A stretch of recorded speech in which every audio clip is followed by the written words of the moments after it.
Kanami, kita naka-feeling guys no, nga my parents ka nga very supportive, kag tando. Tara, mati, ana, may istorya ko. Hello everyone! Ako gali si Julie Faith Kalawag Pineda. Medyo gwapa pero hambal ng maldita. Wala sa nakamaan, mabinuligon, mabuot, kag arabuton niya. Bored ko bala sa kabuhi mo? Insakto gidya, tara kabuhi ko bantayiya. Sit back, enjoy and relax as you watch my videos. Cheers! Hi friends! Itour ko bala ka maanay dyan sa may likod sa may kawain, poolside. Diya galira gakaan ng ating mga bisita sa Kiefer's Food Hub. So, makita mo akong tatay, no? Tandes-tandes, gita na kamayad. Halin para sa lambaklad fishing the whole day. Pag abot na dyan, ginabuligan na pa kami paano ma-fix kag malimpyo ang atin nga swimming pool. Kay medyo naguba ang atin filtration system.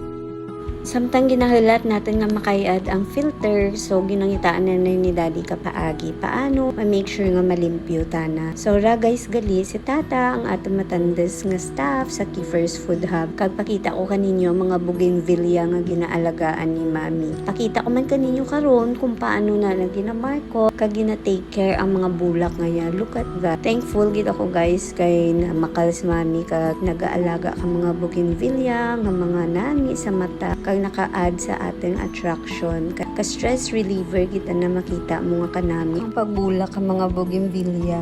So tara bala guys, agtunan tanay si mami. Diyaman tana. While busy si daddy sa likod, diyaman tana sa tubang.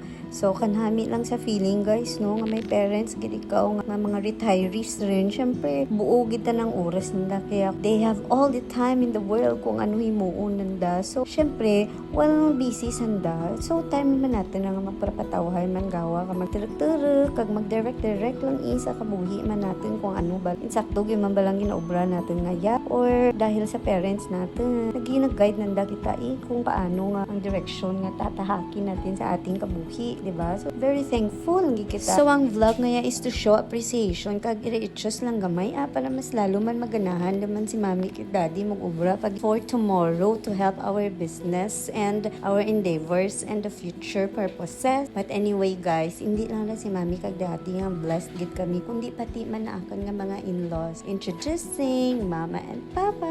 So, ang akan mga in-laws gani guys, so swerte man ako kay tama rasan na ka mabuo kag humble kag lain man ang pagpabahal kanamo ni mami kag daddy. Lain man ang andara guys nga pag sinarayo kag bahal gid akan nga mga learnings kananda. So, very thankful gid ako kay mama kag kay papa kay kanami gid kananda kung paano nandaging pabahal si Mike is nadara-daragit ni Mike kung diin ta na maagto ang pagiging humble, hardworking, matanda. So, thank you Lord gid sa blessings and for the loving parents and in-laws. So, that's all for today's drama. Tomorrow na naman. Ciao!